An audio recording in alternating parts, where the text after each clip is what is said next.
and covered ourselves. But this is really about making sure that the people who need to know do know, and you're either on a slippery slope or a golden highway. This is us, this is what we do when we're not doing other stuff.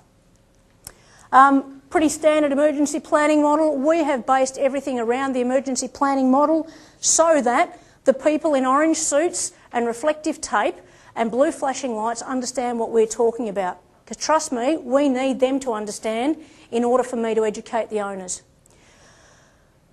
This is a brief snapshot of my community, Tassie, less than 500,000 people. Most of them are leaving because there's bugger all industry and bugger all jobs. Horse owners are notoriously poor. The social demographic of ownership in Tasmania is even more so. We're also geographically dispersed, and when I say tribes, I'm not inviting any two-headed jokes, but there are a few. The cast, who is playing out in this little drama? You've got the horse owner. What avenues are you providing them to learning? What access can you give during normal equine events where you're able to ambush them? They turn up to a pony club or a one-day event. How can I get this information in their face without them resisting and saying, oh yeah, what's something I can put in there? You know, I don't want to know about that, I'm not going to do that. There are ways to provide avenues to learning that are almost unconscious in the owner, and we are exploring every one of them. As I said, it can be a slippery slope to hell, and we have discovered most of the razor blades in the slippery slide. Horse clubs. People say, oh, pony club, oh, eventing. It is a stovepipe. It is a good stovepipe, and within that stovepipe, it is a great point to access. But if you think you're accessing everybody in the recreational horse world by entertaining one club or one association, you are severely misunderstood about recreational horse owners. We are maniacally territorial in that you cannot impose your beliefs or your understandings across another discipline. So it's a real barrier to understanding. And as you can well imagine, the Dressage Association, apart from borrowing grounds or using a mutual vet, isn't really interested in what a bunch of trail riders is doing, and they don't want the pony club gear there, and the racing industry certainly doesn't want uninoculated, unvaccinated, completely feral horses in their area when they're doing a business. The support crew. These are the agencies that we actually have linked across, convinced, brainwashed and indoctrinated to Devil's way of thinking. First response obviously is the people that are going out and doing the technical large animal extraction, firefighting or flood recovery. We've just set up our first vert, and I am involved in that simply because they didn't have anybody who was horse orientated, so through my bush firefighting experience they grabbed me. First recovery. Everything here has been about response. It's only been sort of today that we've got into preparedness and recovery. And for recreational horse owners, breeders, etc., those two areas are the most important ones. We're relying on people knowing their technical skills in large animal rescue to get my priceless whalers out of my priceless float, and don't dent the defender, thanks. In the recovery, you guys aren't there. There is nobody there, so who's got the information? How am I going to use it? How am I going to put it in place? And what can I do to make your job easier? The credits. These are the people who have stood up and said, Raylene, you're a lunatic, but we think you might be onto something, and we're prepared, if you don't mention us in public, to give you some support and endorsement. And there's some people there that we simply could not have done this without. To that point, I'm taking Rebecca home for a holiday in Tasmania. NRMA came to the party after the Denali floods as part of the community recovery and gave us a community grant of substantial proportion to run a preparedness activity for this bushfire season.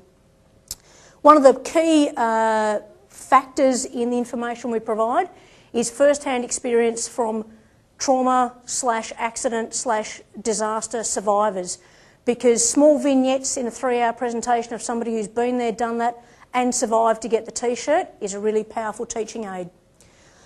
The plot, something that I lose quite often.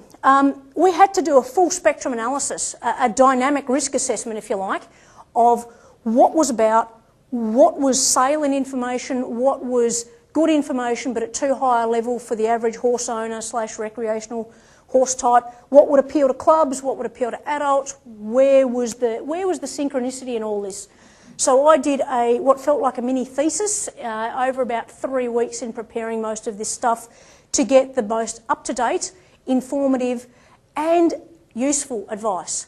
Some research is great, but if it's not in language and a structure that the average, Joe Average here, can understand, it is largely useless to us in the initial instances. Obviously a local awareness of the specific interests of horse owners. At the moment we are thigh high in clover. The chances of that burning without a direct napalm strike is nil, so nobody's thinking bushfire.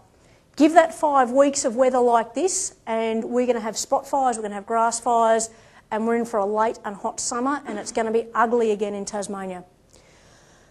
I won't even talk about change resistance because I think everybody who's tried to go across something that is not their area of expertise or tried to introduce something that is their area of expertise to the great unwashed knows how difficult it is to overcome change resistance.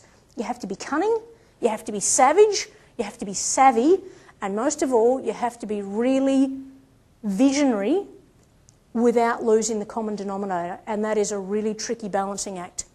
The Holy Trinity, as I call it, or various iterations thereof: resilience, response, and reliance. I hate learned helplessness. If you think I'm going to have any sympathy for somebody who says, "Oh, please, Mr. Fireman, can you save my dog?" as somebody else's house is burning down, they get a nasty shock when I turn up with the RFS. In fact, they probably have PTSD after I've left. As far as I'm concerned, you live in the country or in a peri-urban environment, you have a responsibility to live there and make sure that you mitigate the risk on the people that are turning up to try and save your own home and your own family. TFS aren't mandated to save ponies, and I doubt any fire service in the country is. The trailer. You can all read that, it's got a nice picture. Just in case I get sued, I have permission to use all the photos and graphics in this presentation, just in case. This sums up Denali.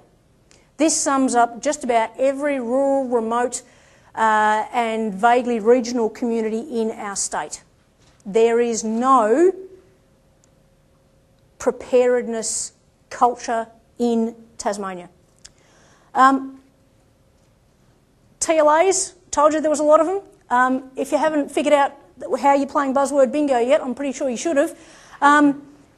This is some of the stuff that we had to do. We had to take the initiative, or we chose to take the initiative, to be more honest, and we initiated them by fire, which is sort of a sad pun, but we rolled this out, and the Equine Emergency Planning, EEP, we rolled it out, and then the other agencies realised how valuable this was to the community.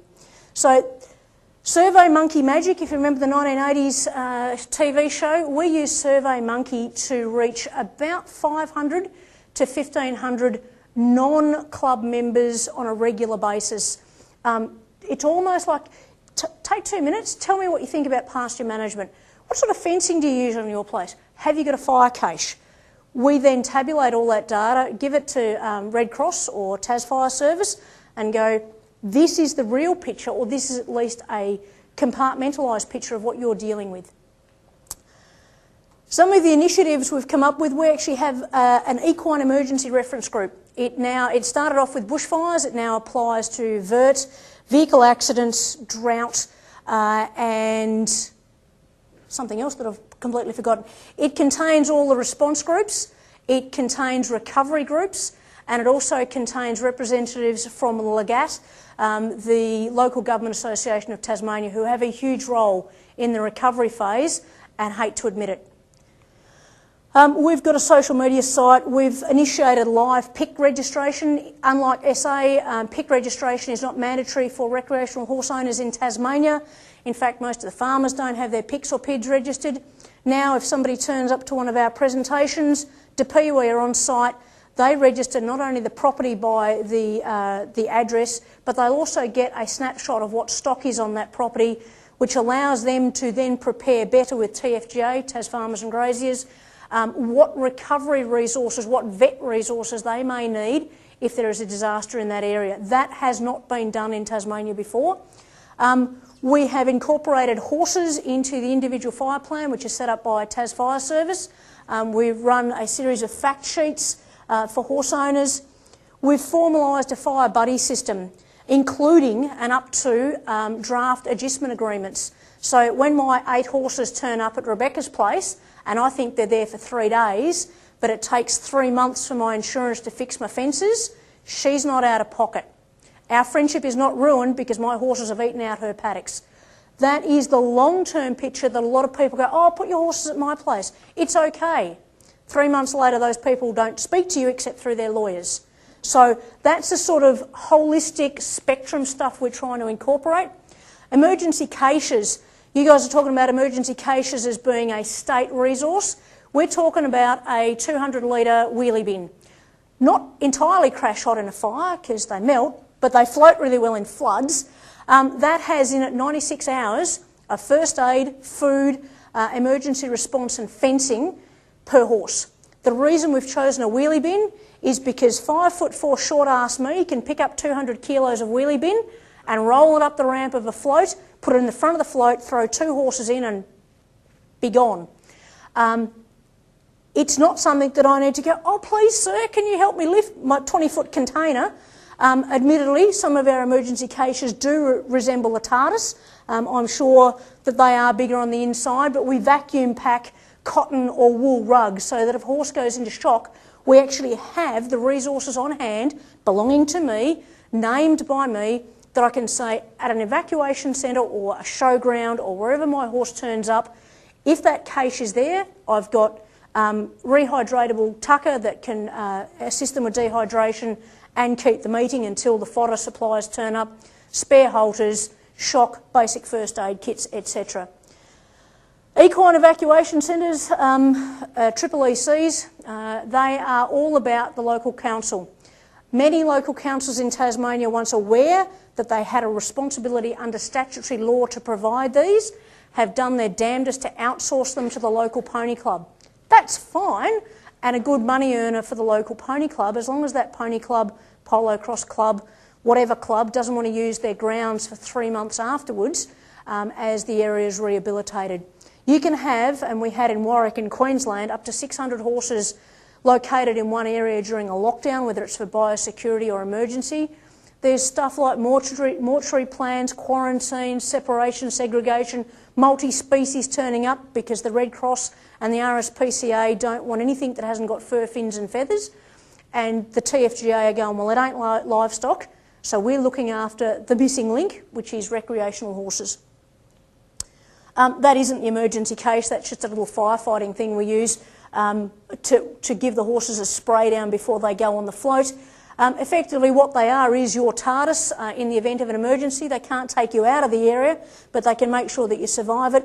They live either in your float, if that's your evacuation method, in your stable, or beside the gate if you're not the one evacuating your horses. What do? 96 hours. 96 hours seems to be the established time before a coordinated vet response can get to your emergency scene, particularly if there's been a casualty and the place is locked down. 96 hours was the magic number in Dunalley, it was the magic number in Katherine after the Katherine floods, and it was the magic number in the Lockyer. They're the owner's responsibility. Let's not mix any metaphors here. Your horse, your problem. Don't expect SES to bloody pack one of these for you. Don't expect Tas Fire Service to turn up with one. Your horse, your problem. Make sure you've got enough. Make sure you've got the right shit in them. What's in them? As I said, enough to get you through 96 hours. That includes an electric fence unit with batteries, a radio, standoffs, etc., etc. Community planning. This is where we put the onus straight back on the community. Know what your risks are, know who your buddy is, have a formalised buddy system. Telephone trees are great in rural communities. Local engagement, have your resource list. Jim has spoken particularly about who's the bulk horse transporters in the area. If you've got the showground now under threat of fire or flood that you've just evacuated 200 horses to. Australian Horse Industry Council Horse Emergency Contact Database and PIC registration is critical. Mind you, first step, getting Tasmanians to microchip their horse. First step before that, getting them to inoculate their horses. Huge slide, very sorry, but it'll be in the reading. You can have a look at it. These are the considerations, the logistics planning considerations. I'm a logistics officer, I do this stuff 24/7, 24 years, that you need to consider if you are running, setting up or relying on an emergency evacuation centre. Pretty standard stuff, people get it mixed up. 7Ps, if you don't know what 7Ps are, talk to Rebecca, she's in the military too. But we basically say to people, if you don't have a plan, you don't have a chance, and if that plan doesn't include horses, your horses don't have a chance. Devil's in the detail, as it always is. We've had some huge wins. We've had some interesting learning experiences, and reputation and perception management is probably the hardest one. You're either seen as a crackpot or you're trying to take over the state. Both are probably true in my case, but that's not going to stop me just yet. Primary references, they're all there. They'll be in the data that's released. Questions, dramas, issues. I told you, myopathy, yeah. That means you stopped. Okay. Yeah. So, I've got a question for you. I didn't realise she was only 5'4". I thought she was much bigger because she's a lot wider. Wider.